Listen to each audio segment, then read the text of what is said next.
right now. Pittsburgh's best sports show is about to begin. Call us or tweet us. We've got things to talk about on the Ireland Contracting Nightly Sports Call. All right, thanks a lot, Justin. Thank you for tuning into the Ireland Contracting Nightly Sports Call. I'm Rich Walsh. I'll be joined by Jason Mackey in a matter of moments, and there he is right now. We're taking your phone calls tonight. 412-575-2600 is the number. Well, it's a big night for the Buccos, actually giving Mitch Keller some run support, but also a huge night for the Penguins. It's the first round of the NHL draft, and the Penguins had 2 picks. They started with 2, 11 and 12. They picked 11, then traded 12 to the Flyers, a rare trade to Philadelphia, getting back number 22 and 31. They took 2 forwards that were slotted a lot to go a lot, lower in this draft, or higher, however you want to say it, later in the draft. Maybe it was a reach, maybe it wasn't. But the thing is, Jason, we won't find out for 3, 4, 5 years probably. Yeah, I mean, these are junior kids. And Richie, since you were talking, they did take a center, Will Horkoff. He's a college kid, so he's a little bit closer. I think what this tells me is that they're not looking for immediate help. I don't think they were going to the NHL draft and trying to get somebody to help this season anyway. But the fact that these kids are so young, still playing junior hockey, a long way to go. I don't read too much into the whole, what they projected at. It's a crapshoot. People who tell you that they know exactly where guys are going to slot in the NHL draft, they don't. This isn't the NFL draft. There's not the combine. There's not the rigorous offseason process that you have in the NFL. So, yeah, I mean, they might have reached. At the same time, these guys were highly productive at their level. They need to add some size. There's a long way to go before the Penguins get these guys. And it's an important night. It's an important process for Kyle Dubas. But I'm not looking at this, I'm not evaluating this based on the exact players they select. I think at the end of this thing, we'll have a better idea of the Penguins' direction. Jason, I know you're supposed to go get the guy you want, right? That's the guy you think can help you win, a guy that you want to count on. Ben Kindle was their first pick, 11th overall, but he was slated like near 27, 28, 29, 30 by all these hockey experts. But that's external, Rich. Yeah, I get that. But doesn't that say something that maybe, hey, you could have maybe did some more wheeling and dealing and moving back because you knew you're going to get this guy maybe at 20? No, because they do their own board the same way the Steelers do their own board. I mean, they do their own evaluations, and the Penguins probably, I would imagine, I have no reason for why the Penguins would, go further down their board and skip over players they didn't have ranked as high. And maybe they're wrong. I don't know. We're not going to know for quite a while. But they see these guys, there's an extensive process, the same way there is in the NFL and in Major League Baseball. They rank them, they look at their skills, and, it doesn't sometimes match up with what experts on the outside say, experts in air quotes. So I don't think they intentionally reached for anything. All right, so 3 guys they drafted. We thought they would have gone in a different direction, maybe only drafting 1 and trying to get an NHL ready forward right now with the trade or something. So they didn't do that. So my question to you is, we talked a little bit about it. You spoke about it a little bit earlier. So what does this mean for guys like Sidney Crosby? Is he going to want to stick around for this, this rebuild? So now we know it's a rebuild or a retool, and we are a couple years away from seeing maybe winning hockey in Pittsburgh again. Yeah, I mean, I think we need to know the totality of what the Penguins are doing here. And that's why I mentioned at the end of this process, at the end of free agency, I think trades are a possibility for Kyle Dubas. And I don't just mean Erik Karlsson or Tristan Jarry. Like, they're getting calls on Brian Rust. They need to decide whether they want to move him, Rickard Rakell. As far as Sid, though, Richie, I do think he wants to be here. I have gotten zero indication that he's thinking about leaving. He's extremely competitive and proud and wants to be a one jersey, one helmet kind of guy. People can disagree with that, and they can say that Crosby's crazy. But I do genuinely believe that Crosby wants to be here. He wants to leave the Penguins better than they found them. But I also think some responsibility falls on Kyle Dubas, that he can't just say, hey, when we get there, we get there. There's no urgency. No, there needs to be urgency. You owe that to Sid. He's not getting any younger. So it doesn't need to be this year in my mind, but maybe next year they should at least be relatively competitive at the NHL level. Yeah, they should, and I'm sure they're fielding phone calls on Brian Rust right now, Erik Karlsson potentially, maybe trying to do something with Tristan Jarry. I don't see he has a future in Pittsburgh beyond this year. I know he's another guy that they would try to get rid of. Ryan Graves, they probably can't just because of that contract situation. But these are all guys that they were that are probably looking to move, right? Yes, absolutely. And some of them are fairly easy to move. I mean, if Kyle Dubas wanted to move Brian Rust and Rickard Rakell right now, he could. I mean, those are easy. It just depends on the return. And with somebody like Rust, I mean, he fits with Sid. He fits on any of your top 3 lines, kills penalties, plays on the power play. He's going to command a hefty price, as he should. And, I mean, frankly, I don't like the idea of trading Brian Rust. I would rather that the Penguins hold on to him and use him at whatever build back they're working through right now. And that's why I think if it's short, it makes sense to keep Brian Rust and Rickard Rakell. If it's longer, then yeah, maybe you look to trade him for a younger player. No, I think Karlsson, Jari, Graves, they're separate discussions. You have to get rid of Karlsson. There's just no reason to spend that amount of money on a team going nowhere. He's not responsible enough defensively. I think he sets a bad example. Not that he's a bad guy, but they need to be more responsible with the puck, and Erik Karlsson does not do that. Ryan Graves, you're probably stuck with the choice of either buying him out or riding this out. And Jari, I think, is kind of a wild card. If they can get something, great, but I don't know if somebody's going to be that interested. Hey, before we go to break here, do you blame Kyle Dubas? Why did he do this a couple years ago? It seems like they were in that Pirates mode of trying to retool, right? Yeah. Playing the middle there, trying to win with Sid and seeing if they could fit the pieces in. But it seems like they should have done this 2 years ago. Yeah, they should have. And I do blame Kyle Dubas for it. I understand why. I don't think it's a huge crime committed by Kyle or anything like that, but he made a couple false steps. And he did them for good reason. He wanted to try to retool on the fly and make a bit of a push, and it didn't work out. And, these were not good moves. And it's one of the reasons why it kind of gives me pause looking at what they're doing. Kyle Dubas did not do a good job bringing Karlsson, Jari, and Graves here. They're bad contracts. They're underproducing players, and it's created a mess for the Penguins. So people who lack confidence with the direction the Penguins are going, I certainly understand it. But what Kyle Dubas did a couple years ago, yes, Richie, I do think there were some false steps. I give him credit for correcting it. What they've done basically since the Gensel trade has been coherent. Makes a lot of sense accumulating the assets. They're wheeling and dealing and trying to apply those in a smart way. But, yeah, I wish they didn't do those moves. All right, we got to take a break here. We're taking your phone calls next. 412-575-2600 is the number. Back in a couple minutes. All right, welcome back to the Ireland Contracting Nightly Sports Call. This is our Xfinity tweet of the night. Great Forest Division champions, the Pittsburgh Riveters. We are Great Forest Division champions. Playoffs, here we come. Congratulations to the Pittsburgh Riveters. First year in Pittsburgh, first year team, and they go on to win the division, so that's awesome. All right, so the Penguins, they did make another move there when we were talking. When they drafted Will Horkoff, is that who you said? A college center. So they traded 31 and 59 away to move up and get 24. So, I like what Dubas is doing. I like that he's aggressive. I would like him to be really aggressive and maybe go out and get Connor McDavid. Richie, come on now. Hey, you got to ask for the world, right? That is asking for the world, and the world is not going to arrive in Pittsburgh, unfortunately. I like the Horkoff pick. He's a bigger center. His dad played in the NHL over 1,000 games, Sean Horkoff.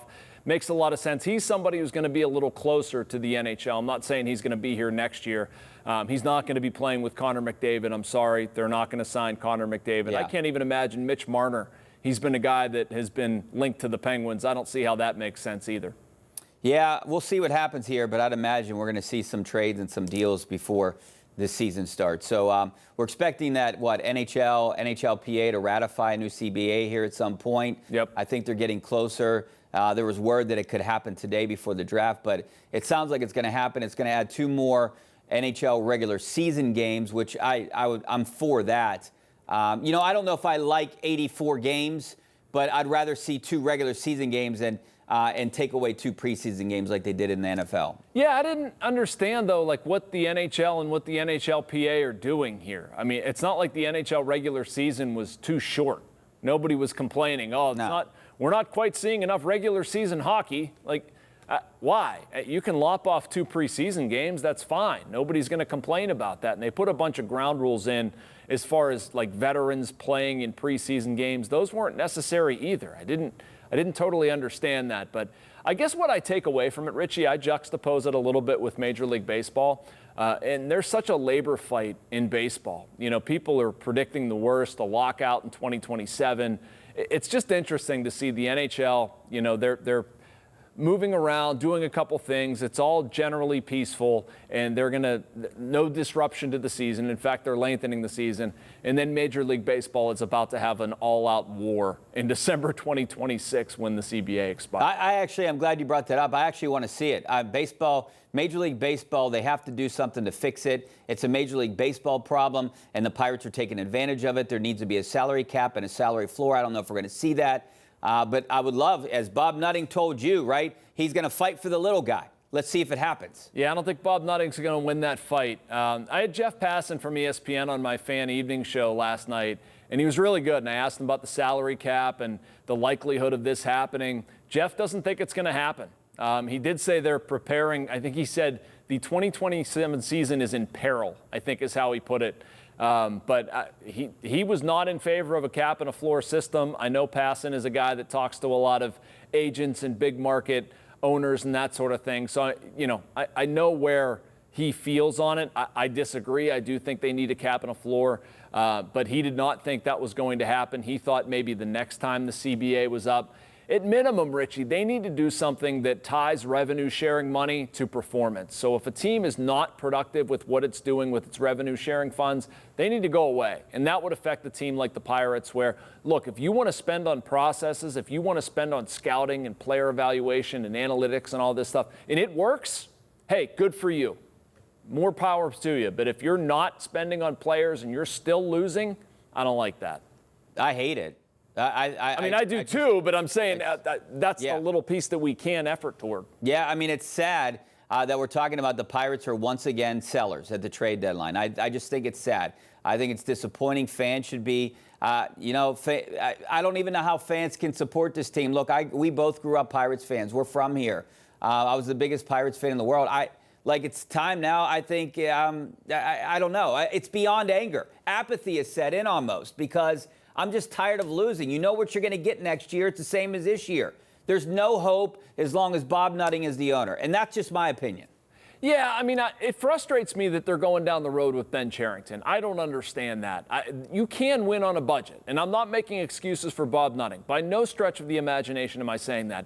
But other teams win without spending a ton if you make smart decisions. The Pirates have not made smart decisions. They've drafted poorly. Their development program stinks. They're not hitting the baseball. Fundamentally, they're a little bit better under Don Kelly. Their international program is not very good. All of these things that are free agency trades, I could go on. All these things that are inherent to small market success, the Pirates are not doing them. And they're continuing down the same road with the GM who's overseeing these processes. And that's Bob Nutting's fault. That's Ben Cherington's fault. That's the entire system failing the people of Pittsburgh, and that stinks. That is frustrating. Yeah, I mean, you can sit here and yell and scream that Bob Nutting should sell the Pirates. I get it.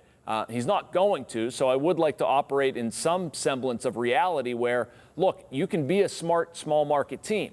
It's just they aren't one right now and seemingly aren't interested in becoming one. All right, that leads us to our live poll question of the night. Scan that QR code. Should the Pirates trade Mitch Keller? It looks like it's 60% yes to 40% no. Reviewers right now. I mean, where do you lie on this whole issue? It depends on the return, Richie, but I'd probably skew toward yes. It scares the daylights out of me that Ben Cherington is the guy making that trade. I know that much. I wrote last week for the Post-Gazette, Ben Cherington has made, I think he's acquired 14 bats at the trade deadline since he took over as GM, 8 that have made the big leagues.